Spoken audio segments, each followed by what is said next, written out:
우리는 매일 기도를 하면서 살아갑니다. 하루 3번 식사를 하기 전에 식기도를 하는 것은 물론이고, 하루를 시작할 때나 마무리를 할 때 시간을 정해서 기도를 하기도 합니다. 시시때때로 어려운 일이 생겼을 때 하나님께 우리의 문제들을 아뢰기도 합니다.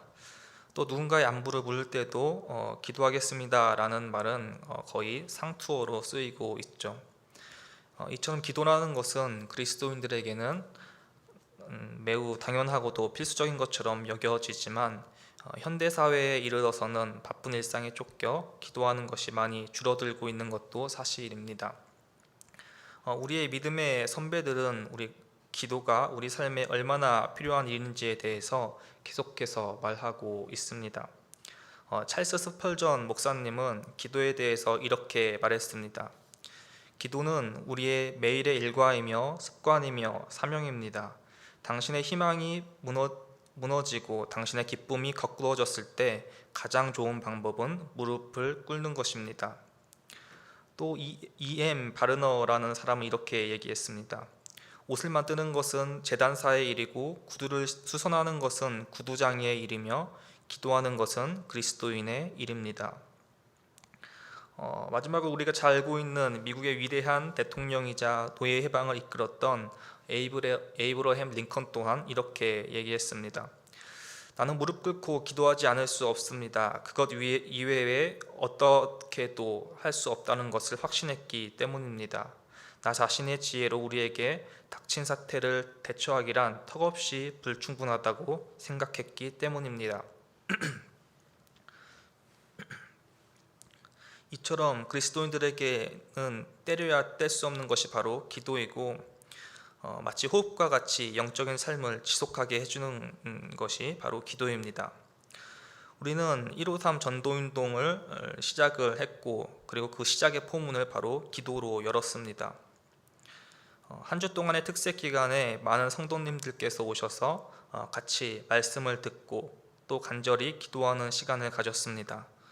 저번 주부터 한 주 동안 진행된 특별 새벽 기도회는 교회의 큰 축제를 시작하기에 앞서 하나님께서 이 행사를 이끌어 주시고 하나님의 일하심만이 이 행사를 진행할 수 있는 유일한 원천임을 고백하는 자리였습니다.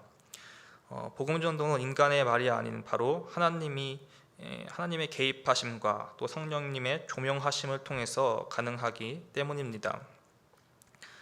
이렇게 우리 교회는 153 전도운동이라는 중요한 행사를 바로 기도로 시작하고 있는데, 오늘 본문에 보면 하나님께서도 바로 중요한 하나님의 계획을 실행하시기에 앞서서 한나의 기도를 주목하고 계신 것을 우리가 볼 수 있습니다.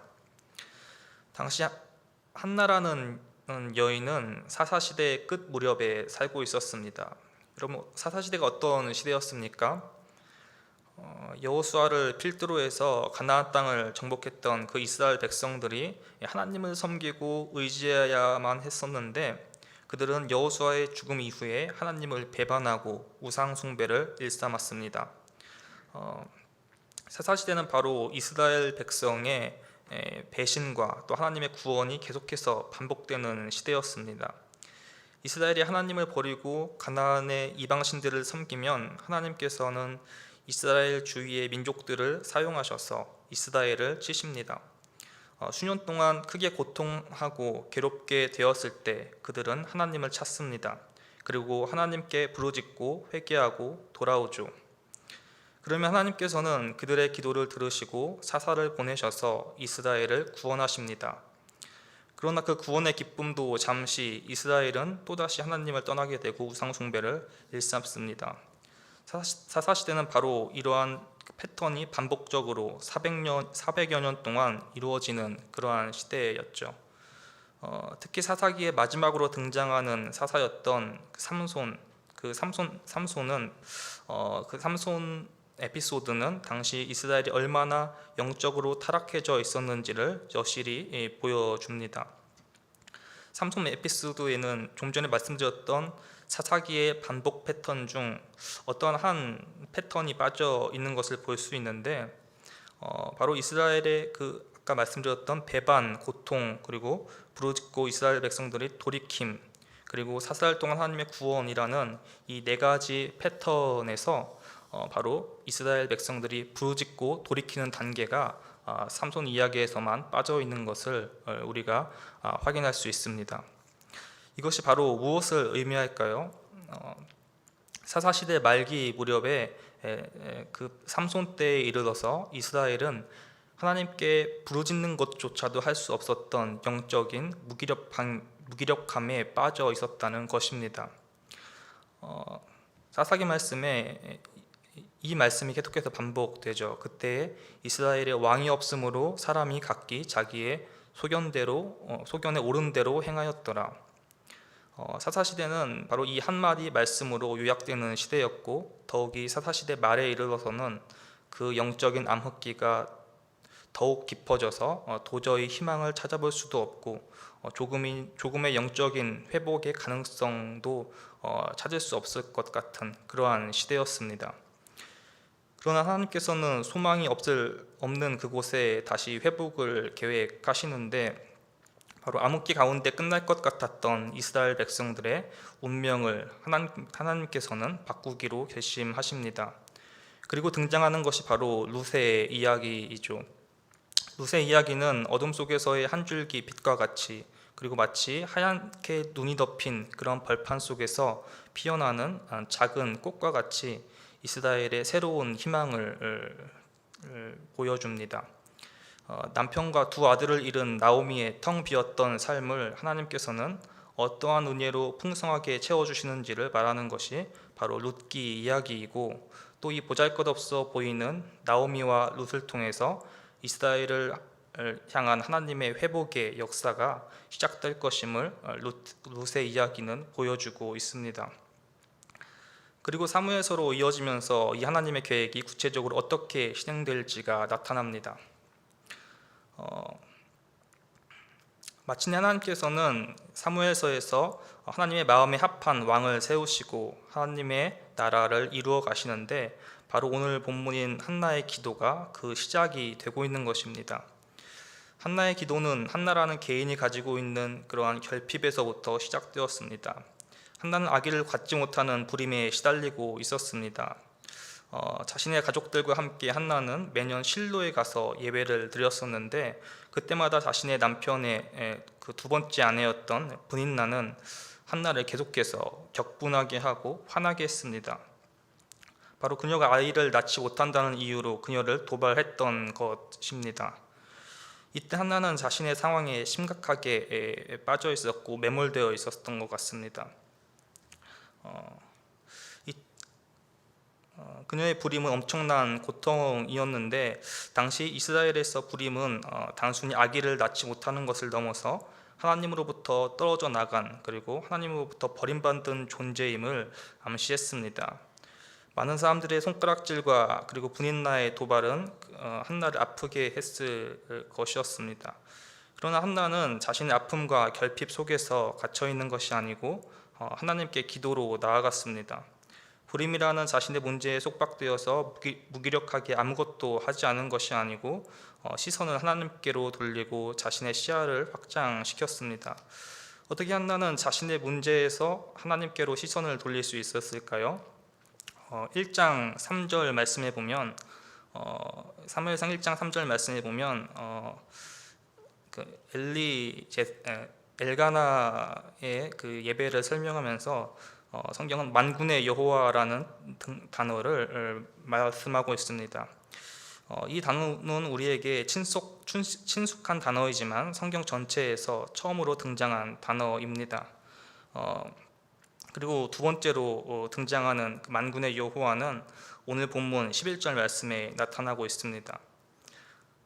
한나는 매년 하나님께 실로에 가서 예배를 드렸습니다. 그런데 늘 드렸었던 그 예배가 어느 순간 한나에게 늘 습관처럼 드리는 예배가 아니었고 특별한 예배가 되었습니다. 예배를 통해서 하나님을 만나고 하나님의 위로하심을 경험한 것이었습니다. 그리고 자신이 드리는 그 예배의 대상이 바로 만군의 여호와, 즉 만물의 주인이 되시며 모든 풍부함의 원천이 되시는 그 하나님이시라는 것을 깨달았습니다. 그리고 거기에 그치지 않고 한나의 시야는 더욱 확장되어서 온 이스라엘을 향한 하나님의 마음을 알게 되었던 것입니다. 자신의 부림의 문제는 이스라엘의 영적인 부림의 문제와 비교했을 때 심각한 것이 아니었습니다. 한나의 시선은 자신의 문제에서 바로 하나님의 마음으로 옮겨가게 되었던 것입니다. 한나는 예배를 통해 하나님의 마음을 깨달았습니다. 자신의 개인의 문제도 중요했지만 영적인 암흑기를 지나고 있던 이스라엘 향한 하나님의 아파하는 마음을 보았던 것입니다. 그래서 한나는 하나님께 기도합니다. 바로 자신에게 아들을 달라는 기도였습니다. 그러나 여태까지 한나는 수도 없이 아들을 달라는 기도를 했겠지만 이번의 기도는 달랐습니다. 한나의 고통은 자신의 결핍으로 인한 고통이었을 뿐만 아니라 이스라엘의 우상 숭배로 인한 하나님의 아픈 마음 때문이었습니다. 그래서 한나는 하나님께서 자신에게 아들을 주시면 그 아들을 자신이 갖지 않고 하나님께 드리겠다라고 말합니다. 단순히 드리는 것이 아니라 구별하여 드리겠다고 얘기합니다. 본문 1장 11절 말씀에 보면 이렇게 한나가 기도합니다. 서원하여 이르되 만군의 여호와여, 만일 주의 여종의 고통을 돌보시고 나를 기억하사 주의 여종을 잊지 아니하시고 주의 여종에게 아들을 주시면 내가 그의 평생에 그를 여호와께 드리고 삭도를 그의 머리에 대지 아니하겠나이다. 여러분, 머리에 삭도를 대지 않은 사람 하면 누가 가장 먼저 떠오르십니까? 네, 맞습니다. 바로 삼손이죠. 사실 민수기 율법에 의하면 나실인 규정은 일정한 기간 동안 이루어지는 것이었습니다. 평생 동안 나실인 규정을 이행한 사람은 바로 특별하게 삼손뿐이었습니다. 여기서 한나가 평생 동안 머리에 삭도를 대지 않겠다라고 말한 이유는 바로 삼손을 의식하고 한 말이었습니다. 이스라엘의 마지막 사사 시대에 그 어떤 사사 때보다도 영적으로 가장 어두웠던 때에 하나님께서는 큰 기대를 가지고 삼손을 보내십니다. 역대 어느 사사보다도 압도적인 힘과 능력을 하나님께서 부여하셨죠. 그러나 삼손은 하나님의 기대를 완전히 저버렸습니다. 하나님의 마음을 알고 이스라엘과 더 나아가 온 세상을 향한 하나님의 계획에는 삼손은 관심이 없었습니다. 자신의 유익과 자신의 욕망을 위해서만 하나님께서 주신 능력을 사용했습니다. 그래서 하나님의 마음을 시원하게 해드리지 못하고 비참하게 죽음을 맞이한 그 삼손을 한나는 기억하고 있었던 것입니다.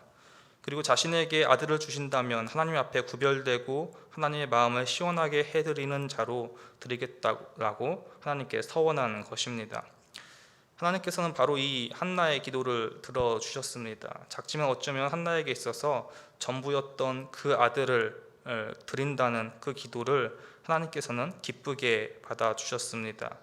마치 그 마리아가 예수님의 발에 값비싼 향유를 부었던 것처럼 하나님께서는 한나의 작지만 최선을 다하는 그런 정성스러운 기도를 들어주십니다. 또한 한나의 기도는 한나의 태도를 바꾸게 했습니다.